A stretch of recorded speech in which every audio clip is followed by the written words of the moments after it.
Hello दोस्तों, स्वागत है आप सभी का आपके अपने यूट्यूब चैनल वीर तेजा क्लासेज में।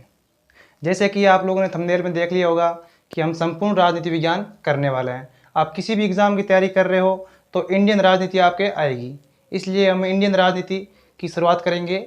हम जो शुरुआत है वह शुरू से करेंगे, यानी जीरो लेवल से। जैसे कि आप लोगों ने पढ़ लिया होगा, हेडिंग में यहाँ पे देख लिखी हुई है संवैधानिक विकास, यानी पहले हम संविधान के बारे में पढ़ेंगे कि हमारा जो संविधान है उसका विकास कैसे हुआ था। तो अगर हम संविधान की बात करें तो सबसे पहले देखते हैं हम संविधान। स्टार्ट से हम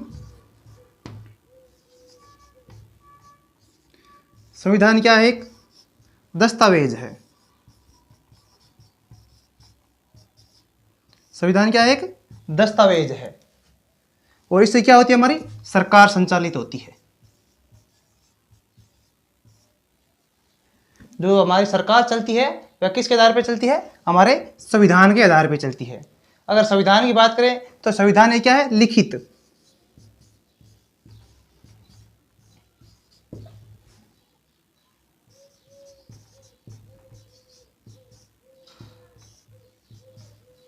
संविधान क्या है? एक लिखित दस्तावेज है जिसके द्वारा हमारी सरकार संचालित होती है।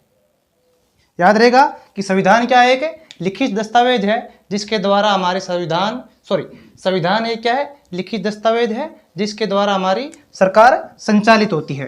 अगर आप परिभाषा लिखनी चाहो तो लिख सकते हो कि संविधान एक ऐसा लिखित दस्तावेज है जिसके द्वारा हमारी सरकार संचालित होती है। अगर हम संविधान की बात करें तो संविधान दो प्रकार का होता है। एक होता है लिखित, एक कौन सा होता है? लिखित। और दूसरा कौन सा होता है? अलिखित। लिखित और अलिखित। अगर हम भारत की बात करें तो जो भारत का संविधान है वह क्या है? लिखित संविधान है। भारत का संविधान कौन सा है? लिखित संविधान है। अगर लिखित संविधान की परिभाषा की बात करें तो ऐसा संवैधानिक ढांचा जिसका निर्माण संविधान सभा के सदस्यों के द्वारा निश्चित अधिवेशन बुलाकर किया गया हो। यानी एक ऐसा ढांचा जिसका निर्माण संविधान सभा के सदस्यों द्वारा निश्चित अधिवेशन बुलाकर किया गया हो, निर्माण, वह क्या कहलाता है? लिखित संविधान कहलाता है। याद रहेगी लिखित संविधान की परिभाषा। अगर आप लिखना चाहो तो साथ साथ में लिख सकते हो, अगर आप लिखना नहीं चाहो तो आप सुन सकते हो। आपको आज की जो भी क्लास होगी उसके पीडीएफ हमारे टेलीग्राम चैनल पे मिल जाएंगे। हमारा टेलीग्राम चैनल है वीर तेजा क्लासेज नाम से, वहाँ पे आप जुड़कर इस क्लास के पीडीएफ ले सकते हो। अगर अलिखित संविधान की बात करें तो वह संविधान जिसका निर्माण संविधान सभा के सदस्यों द्वारा अधिवेशन के बिना किया गया हो, यानी जिसमें कोई भी अधिवेशन नहीं बुलाया गया हो। अधिवेशन यानी कोई भी बैठक नहीं हुई है, वह कौन सा होता है? अलिखित संविधान। और जिसमें संविधान सभा के सदस्यों द्वारा मिलकर बैठक की जाती है और एक निश्चित प्रक्रिया होती है, निर्माण किया जाता है, वह कौन सा होता है? लिखित संविधान। भारत का संविधान कौन सा है? लिखित।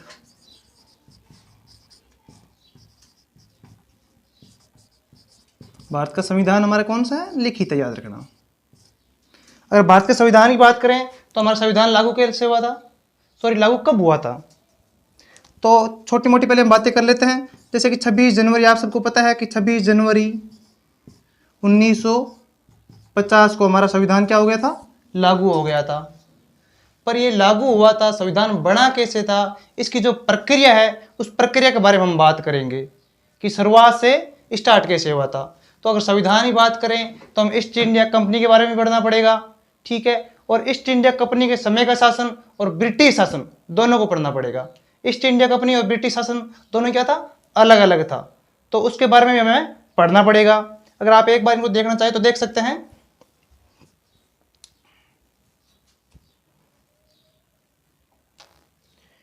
देख लिया होगा आपने।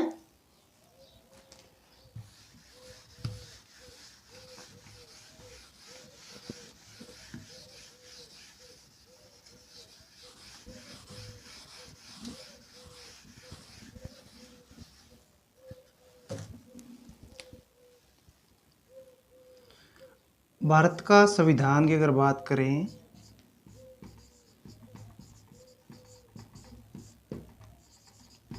संविधान एक तो कौन सा है? ब्रिटिश कंपनी के शासन के समय,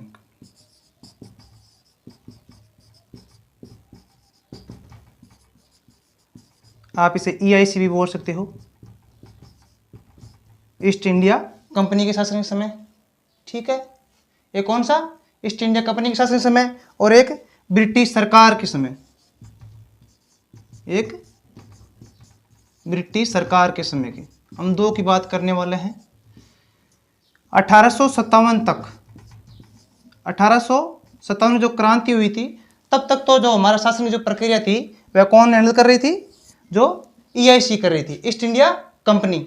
ठीक है, इसके बाद में जो संविधान का जो सरकार थी वह संविधान हमारा किस हाथ में चला गया था, सरकार पूरी ब्रिटिश सरकार की। जो हमारे भारत में नियम कानून जो तय करने थे वह ब्रिटिश सरकार कर रही थी। ठीक है, पूर्ण रूप से। पहले EIC कर रही थी, पर EIC पर कंट्रोल किसका था, किसका था, इंग्लैंड का, याद रखना, ब्रिटिश शासन का था, याद रखना, किसका, ब्रिटिश क्राउन का था। क्राउन यानी ब्रिटिश राजा का, यानी जो ब्रिटेन का राजा था तो उसका शासन था ब्रिटेन क्राउन का। तो अगर हम बात करें शुरुआत से, तो हम शुरुआत से बात करेंगे हम 1773।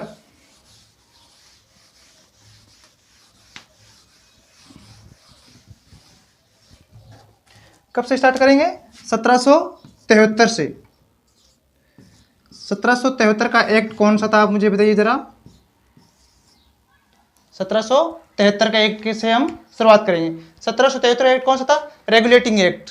सबसे पहला एक्ट वही था 1773 वाला, उसके बारे में हम चर्चा करेंगे। हाँ, 1773 एक्ट की बात करेंगे ना, तो 1773 एक्ट कौन सा था, रेगुलेटिंग एक्ट, याद रखना कौन सा था, रेगुलेटिंग एक्ट। ये एक्ट हम किस समय की बात कर रहे हैं, EIC के शासन के समय में। कौन सा, EIC के शासन के समय। अगर EIC की अगर बात करें स्थापना की, तो इसकी स्थापना हुई थी 31 दिसंबर 1600 में इसकी स्थापना हुई थी। ये रेगुलेटिंग एक्ट क्यों लाया था, इसका उद्देश्य क्या था, इसका उद्देश्य था, इस एक्ट का उद्देश्य, अगर हम इस एक्ट के उद्देश्य की बात करें तो इसका उद्देश्य था शासन किसका स्थापन करना था, कंपनी का शासन, कंपनी का शासन की स्थापना करनी थी। किसके शासन की स्थापना करनी थी, कंपनी के शासन की स्थापना करनी थी। और इसमें क्या था, पहला पॉइंट था कंपनी के शासन की स्थापना करनी है। अगर दूसरे पॉइंट की बात करें तो इसमें दूसरा पॉइंट यह था कि इसमें एक ऐसी सरकार का गठन करना है जिसमें 5 सदस्य होंगे। कितने सदस्य होंगे, 5 सदस्य। एक ऐसी सरकार का गठन करना जिसमें 5 सदस्य होंगे, यानी 1+4। एक गवर्नर जनरल होगा, गवर्नर जनरल, और 4 अन्य सदस्य होंगे। ठीक है, अगर हम बात करें बंगाल की, तो बंगाल का प्रथम गवर्नर कौन था, रॉबर्ट क्लाइव, और प्रथम गवर्नर जनरल कौन था, वारन हेस्टिंग, याद रखना, वारन हेस्टिंग पहला था। अगर बात करें सिर्फ गवर्नर की तो रॉबर्ट क्लाइव था, और गवर्नर जनरल की बात करें तो कौन था, वारन हेस्टिंग। यह था दूसरा पॉइंट कि इसमें एक ऐसी सरकार का गठन करना है जिसमें 5 सदस्य होंगे। एक तो होगा गवर्नर जनरल और दूसरा होगा 4 होंगे अन्य सदस्य। ठीक है, जो इसके साथ में कार्य करेंगे। और तीसरा पॉइंट क्या था इस शासन का, इस एक्ट का, तो इस एक्ट का था कि जो गवर्नर का पद है, पहले कौन था, गवर्नर, इस पद को बदलकर किस में करना था, गवर्नर पद को बदलकर गवर्नर जनरल बनाना था, गवर्नर जनरल के पद के रूप में स्थापित करना था इसको। यानी पहला पॉइंट याद रखना कि इसका उद्देश्य था कंपनी का शासन स्थापित करना। दूसरा कि एक ऐसी सरकार का गठन होगा जिसमें 5 सदस्य होंगे। कितने सदस्य, 5 सदस्य होंगे। एक तो क्या होगा, गवर्नर जनरल होगा, और 4 इसके अन्य सहायक सदस्य होंगे, यानी जो इसके साथ कार्य करेंगे। अगर बात करें बंगाल का प्रथम गवर्नर कौन था, तो रॉबर्ट क्लाइव। ठीक है, और गवर्नर जनरल की बात करें तो वारन हेस्टिंग था। और बात करेंगे EIC की स्थापना, तो 31 दिसंबर 1600, याद रहेगा, 31 दिसंबर 1600 को इसकी स्थापना हुई थी। ठीक है, और इस एक्ट में कुछ ऐसे नियम थे कि जैसे कंपनी के हाथ में शासन तो होगा, परंतु ये अधीन किसके रहेगी, ब्रिटिश ताज के। किसके अधीन रहेगी, ब्रिटिश ताज, यानी ब्रिटेन क्राउन के अधीन रह के कार्य करेगी। शासन तो कंपनी के हाथ में दिया जाएगा, परंतु आखिरी शासन किसके हाथ में रहेगा, ब्रिटेन क्राउन की, याद रखना, ब्रिटेन क्राउन है ना, यानी ब्रिटेन का जो राजा है, आखिरी शासन किसके हाथ में रहेगा? राजा का हाथ में। ठीक है। और एक ये था इसमें, जैसे जो ब्रिटेन क्राउन है, ब्रिटिश का क्राउन राजा, अगर कंपनी ने कोई शासन बढ़ा दिया है, यानी कोई नियम लागू कर दिया है, या कोई शासन या कोई योजना कोई लागू किया गया है, तो वह 2 साल के अंदर अंदर, जो राजा है कितने, 2 साल के अंदर अंदर, 2 वर्ष के अंदर उसमें परिवर्तन कर सकता है या उस कानून को रद्द कर सकता है। कितने समय के अंदर अंदर? 2 वर्ष के अंदर अंदर। ये इसको अधिकार दिया गया था इस एक्ट के तहत। और 1773 के एक्ट की बात करें हम, और इसमें निजी व्यापार, याद रखना किसमें? निजी व्यापार, एक पॉइंट था, निजी व्यापार पर प्रतिबंध। जो निजी व्यापार है, यानी जो पहले कंपनियां, जो यहाँ की भारत की जो निजी कंपनियां थी जो व्यापार कर रही थी, उस पर रोक लगा दी गई, यानी प्रतिबंध लगा दिया गया कि अब निजी कंपनियां व्यापार नहीं कर सकती। अगर निजी कंपनियों को व्यापार करना है तो यह किसके अधीन करेगी? EIC के अधीन करेगी। यानी जो व्यापार था सारा किसके हाथ में कर दिया गया? EIC के, यानी ईस्ट इंडिया कंपनी के हाथ में सौंप दिया गया। व्यापार पर जितना भी नियंत्रण था ईस्ट इंडिया कंपनी के हाथ में दे दिया गया। और ये क्या कर दिया? व्यापार के लिए एक लाइसेंस अनिवार्य कर दिया। याद रहेगा क्या? लाइसेंस अनिवार्य कर दिया कि अगर आपको व्यापार करना है, क्या करना है? व्यापार करना है तो आपके पास एक लाइसेंस होना चाहिए। और वह लाइसेंस कौन देगी? EIC देगी। यानी अगर आपको लाइसेंस लेना है EIC से तो उसके नियम और कानूनों की पालन करना पड़ेगा, उसके बिना ये लाइसेंस नहीं देगी। अगर आप बिना लाइसेंस के व्यापार करोगे तो ये कानूनी अपराध होगा, जिसमें आपको सजा भी दी जाएगी और आपके व्यापार पर रोक लगा दी जाएगी। ठीक है। ये कुछ ऐसे नियम थे जो इसे रेगुलेटिंग एक्ट, कौन सा था? 1773 का पहला एक्ट लाया गया था। दोबारा दोहरा लेते हैं, ये एक्ट क्यों लाया गया था? इसका उद्देश्य था पहला, कंपनी का शासन, किसका शासन स्थापित करना? कंपनी का। और दूसरा था कि एक ऐसी सरकार का गठन करना, जिसके अंदर 5 सदस्य होंगे, यानी 1+4। एक सदस्य क्या होगा? गवर्नर जनरल होगा, और 4 अन्य सदस्य होंगे। इसके तहत क्या किया गया? गवर्नर के पद को बदलकर गवर्नर जनरल बना दिया गया। ठीक है, गवर्नर जनरल पद बना दिया गया। और एक क्या था इसमें, जो भी है कि अगर कोई भी कंपनी शासन या कोई नियम बनाएगी तो ब्रिटेन क्राउन उसको 2 साल के अंदर उसमें परिवर्तन कर सकता है। ठीक है। और निजी व्यापार पर प्रतिबंध लगा दिए गए। और क्या किया गया था? व्यापार के लिए लाइसेंस अनिवार्य कर दिया गया। और इस एक्ट के तहत बोर्ड ऑफ डायरेक्टर, याद रखना, इस एक्ट के तहत ही बोर्ड ऑफ डायरेक्टर की स्थापना की गई थी। ये काफी बार एग्जाम में क्वेश्चन पूछा गया है कि बोर्ड ऑफ डायरेक्टर की स्थापना किस एक्ट के तहत की गई थी? तो बोर्ड ऑफ डायरेक्टर की स्थापना 1773 के एक्ट के द्वारा की गई थी। 1773 एक्ट कौन सा था? रेगुलेटिंग एक्ट, जिसके द्वारा बोर्ड ऑफ डायरेक्टर की स्थापना की गई थी। और बोर्ड ऑफ डायरेक्टर में सदस्यों की बात करें तो इसमें कुल सदस्य कितने थे? 24 सदस्य थे। बोर्ड ऑफ डायरेक्टर में कितने सदस्य थे? 24 सदस्य होंगे। और क्या किया गया था इसमें कि 1 वर्ष के बाद 1/4 सदस्य सेवानिवृत्त हो जाएंगे। यानी कितने? तो 6 सदस्य इसमें सेवानिवृत्त हो जाएंगे। यानी कितने सदस्य बचेंगे? 18 सदस्य। प्रत्येक वर्ष 1/4 सदस्य सेवानिवृत्त होंगे इसमें।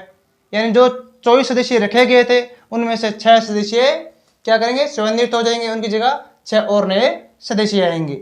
याद रखना, एक क्वेश्चन बार बार आ चुका है कि बोर्ड ऑफ डायरेक्टर की स्थापना किस एक्ट के तहत हुई थी? तो 1773 का एक्ट था। याद रहेगा। एक बार आप इसे देखना चाहे तो देख सकते हैं। अगर रही बात लिखाने की, तो मैं बोल चुका हूं आपको पहले भी कि लिखाने के लिए हम आपको PDF दे देंगे। लिखने के लिए आप क्या दे देंगे? PDF दे देंगे टेलीग्राम चैनल पे। वहां से आप डाउनलोड करके उनकी प्रिंट आउट निकाल सकते हो। हमारा चैनल है हमारा चैनल है टेलीग्राम पर, वीर तेजा क्लासेज नाम से। वहां पे हम आपको PDF अपलोड कर देंगे, वहां से आप डाउनलोड कर सकते हैं PDF। एक बार आप इसे देखना चाहें तो देख सकते हैं।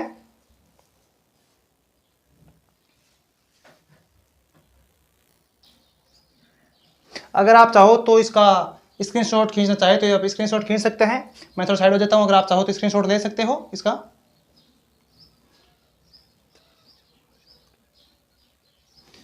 स्क्रीनशॉट आपने ले लिया होगा। चलिए आगे देखते हैं। हाँ, एक और बात, इसी एक्ट के तहत सुप्रीम कोर्ट की स्थापना की गई थी, याद रखना। इसी एक्ट के तहत सुप्रीम कोर्ट की स्थापना की गई थी। कहां पे की गई थी पहले? कलकत्ता, जिसे आप कोलकाता बोलते हो। कलकत्ता में सुप्रीम कोर्ट की स्थापना की गई थी।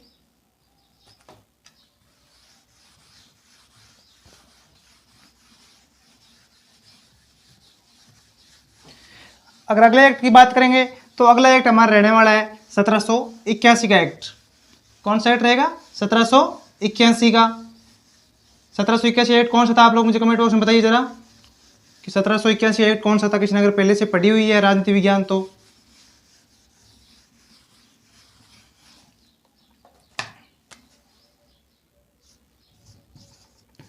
सत्रह से 81 का एक्ट कौन सा था, जरा बताना आप लोग मुझे कमेंट बॉक्स में। 1781 एक्ट, 1781 का था सेटलमेंट एक्ट। कौन सा था? Settlement act.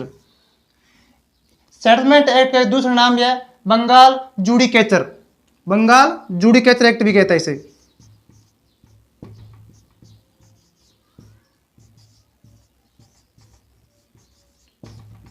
जुडिकेचर एक्ट भी से कहा जाता है। याद रहेगा कि जो सेटलमेंट एक्ट है इसे बंगाल जुडिकेचर एक्ट भी कहा जाता है।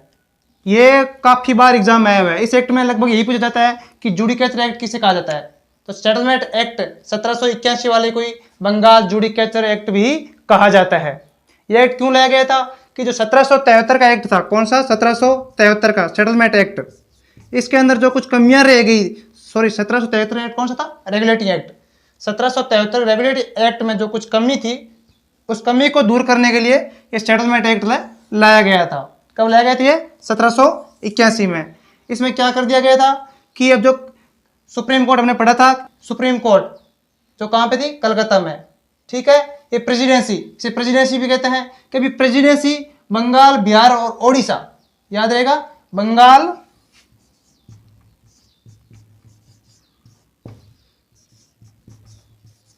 बिहार, ओडिशा। ओडिशा के लिए क्या बनाएगी? ये कानून बनाएगी। जो कलकत्ता प्रेसिडेंसी है वही अब बंगाल, बिहार और ओडिशा के लिए कानून बनाएगी। याद रहेगा आपको कि एक्ट क्यों लाया गया था? ये एक्ट इसलिए लाया गया था कि जो 1773 एक्ट में कुछ कमियां रह गई थी, उस कमियों को सुधार करने के लिए लाया गया था। और इसमें कहा गया कि जो कलकत्ता प्रेसिडेंसी है वह बंगाल, बिहार और ओडिशा के लिए कानून बनाएगी। और 1781 एक्ट, सेटलमेंट एक्ट को ही बंगाल जुडिकेचर एक्ट के नाम से भी जाना जाता है। अगर स्क्रीनशॉट लेना चाहे तो आप ले सकते हैं, ज़्यादा कुछ है नहीं इसके अंदर। स्क्रीनशॉट आप लोगों ने ले लिया होगा। 2 एक्ट हो गया हमारा। कौन कौन सा? एक 1773 का और एक 1781 का। अगला हमारा एक्ट रहेगा 1784 का। 1784 कौन सा एक्ट था बताइए जरा।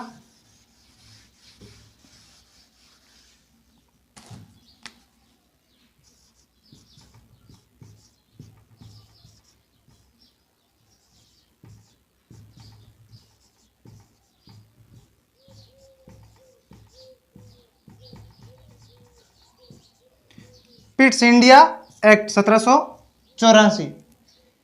अगर इस एक्ट की बात करें तो ये एक्ट भी 1773 की कमी को दूर करने के लिए लाया गया था। कौन सी? 1773 की कमी को दूर करने के लिए ये एक्ट लाया गया था। कौन सा? Pitt's India act. याद रहेगा कि पिट्स इंडिया एक्ट क्यों लाया गया था कि 1773 की कमी को दूर करने के लिए एक्ट लाया गया था। इसके द्वारा क्या हो गया था? इस एक्ट के द्वारा जो कंपनी का जो क्षेत्र था, क्षेत्र पर अब अधिपत्य किसका हो गया था?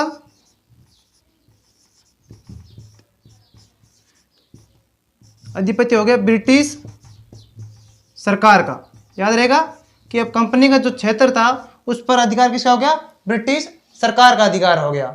याद रहेगा कौन से एक्ट के तहत ब्रिटिश सरकार का अधिकार हो गया था? तो पिट्स इंडिया एक्ट द्वारा कि जो कंपनी के क्षेत्र था जिस पर अधिपत्य पहले कंपनी का था, अब उस पर ब्रिटिश सरकार का अधिपत्य हो गया था। याद रहेगा आप लोगों को। इसके तहत क्या करेगी कि जो कंपनी के प्रशासनिक नियंत्रण है उस पर भी किसका अधिकार होगा, ब्रिटिश सरकार का। ठीक है, कि पहला क्षेत्र पर, फिर प्रशासनिक अधिकार पर।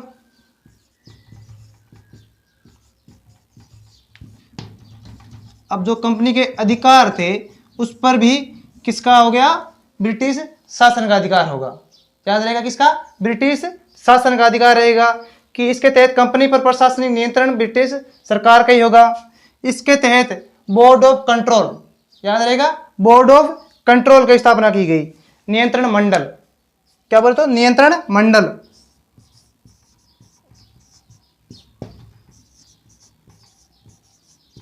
पूछ ले, बोर्ड ऑफ कंट्रोल की स्थापना कब की गई थी, तो 1784 में। तो आप लोग मुझे बताइए, जो 1773 था तो उसमें किसकी स्थापना की गई थी, 1773 एक्ट में डायरेक्टर की स्थापना की थी, बोर्ड ऑफ डायरेक्टर की। इसमें कितने सदस्य थे बोर्ड ऑफ डायरेक्टर में, जरा कमेंट बॉक्स में बताना कि बोर्ड ऑफ डायरेक्टर में कितने सदस्य रखे गए थे। ठीक है, और नियंत्रण मंडल, याद है, बोर्ड ऑफ कंट्रोल की स्थापना 1784 एक्ट, बोर्ड ऑफ कंट्रोल की स्थापना 1784 एक्ट के तहत की गई थी। इसलिए इस एक्ट को दिव्य शासन कहा जाता है, दिव्य शासन। इस एक्ट को दिव्य शासन के नाम से भी जाना जाता था, याद रखना। कौन से, दिव्य शासन एक्ट के नाम से भी इसको जाना जाता था। कि जो 1784 का एक्ट था, पिट्स इंडिया एक्ट, इसे दिव्य शासन के रूप में जाना जाता था। क्यों, क्योंकि इसमें बोर्ड ऑफ कंट्रोल की स्थापना की गई थी। याद रहेगा, बोर्ड ऑफ कंट्रोल की स्थापना कब की गई थी, 1784 में। इसमें क्या हो गया था, कंपनी के क्षेत्र पर जो अधिपत्य किसका होगा, ब्रिटिश सरकार का होगा, और प्रशासनिक अधिकारों पर भी नियंत्रण किसका होगा, ब्रिटिश सरकार का होगा। याद रहेगा कि इस एक्ट में, ये एक्ट क्यों लाया गया था, पहला तो 1773 के एक्ट में जो कुछ कमियां थी उस कमियों को दूर करने के लिए लाया गया। दूसरा, जो कंपनी के क्षेत्र पर अधिपत्य था अब किस पर होगा, उसमें ब्रिटिश सरकार का अधिपत्य होगा। ठीक है, और जो प्रशासनिक नियंत्रण है उनके, ठीक है, प्रशासनिक अधिकार हैं, उन पर भी किसका अधिकार होगा, अब ब्रिटिश सरकार का होगा। ठीक है, और क्या होगा, इस एक्ट के तहत बोर्ड ऑफ कंट्रोल की स्थापना की गई, किसकी, नियंत्रण मंडल, किसकी, नियंत्रण मंडल, बोर्ड ऑफ कंट्रोल। ठीक है, बोर्ड ऑफ डायरेक्टर की स्थापना कब की गई थी, 1773 में बोर्ड ऑफ डायरेक्टर की स्थापना की गई थी। बोर्ड ऑफ कंट्रोल में कुल सदस्य कितने होंगे, 6 सदस्य। नियंत्रण में कितने सदस्य होंगे, 6 सदस्य इसमें, याद रहे ना। और इसमें कितने थे, 24। जो 73 वाला था उसमें 24 थे, और 84 वाली में 6 सदस्य थे। 73 वाले क्या कहते हैं, बोर्ड ऑफ डायरेक्टर, ये बोर्ड ऑफ कंट्रोल, यानी से नियंत्रण मंडल के नाम से भी जाना जाता था। आज की क्लास में हमने 3 एक्ट कर लिए हैं। एक कौन था, 1773 वाला रेगुलेटिंग एक्ट, एक 1781 वाला सेटलमेंट एक्ट, एक 1784 वाला पिट्स इंडिया एक्ट। ठीक है, 3 एक्ट हमने किए थे। ठीक है, और हमने ये बात की थी कि लिखित संविधान क्या होता है, अलिखित क्या होता है। लिखित संविधान किस देश का है, हमारे भारत में कौन सा संविधान है, लिखित संविधान है। ठीक है, लिखित संविधान किसे कहते हैं, यानी ऐसा संवैधानिक ढांचा जिसमें संविधान सभा के सदस्यों द्वारा निश्चित अधिवेशन बुलाकर उसका गठन किया जाता है। वह कौन सा होता है, लिखित होता है। इसमें कोई अधिवेशन नहीं होता संविधान सभा सदस्यों का, वह होता है अलिखित। तो ब्रिटिश में कौन सा था, ब्रिटेन में अलिखित है। ब्रिटेन में कौन सा संविधान है, अलिखित। और भारत में कौन सा है, लिखित संविधान है। हमारे संविधान की स्थापना कब हुई थी, 26 जनवरी को। लागू कब हुआ था, 26 जनवरी 1950, याद रखना। और हमारा तैयार कब हो गया था, 26 नवंबर को तैयार हो गया था, याद रखना। 26 नवंबर 1949 को हमारा संविधान तैयार हो गया था। 26 जनवरी को ही लागू क्यों किया गया था, ये आपके लिए क्वेश्चन है कि हमारा संविधान 26 जनवरी को ही लागू क्यों किया गया था। इसके पीछे क्या वजह रही होगी कि हमारा संविधान 26 जनवरी को ही लागू किया हो गया।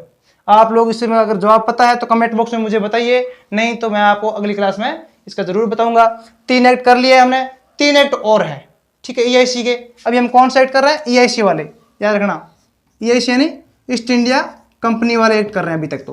और ईस्ट इंडिया कंपनी की स्थापना कब हुई थी, 31 दिसंबर को। दोबारा दोहरा देता हूँ, 31 दिसंबर 1600 में इसकी स्थापना हुई थी। इसके 6 एक्ट हैं, 3 हमने कर लिए हैं और 3 हम अगली क्लास में करेंगे।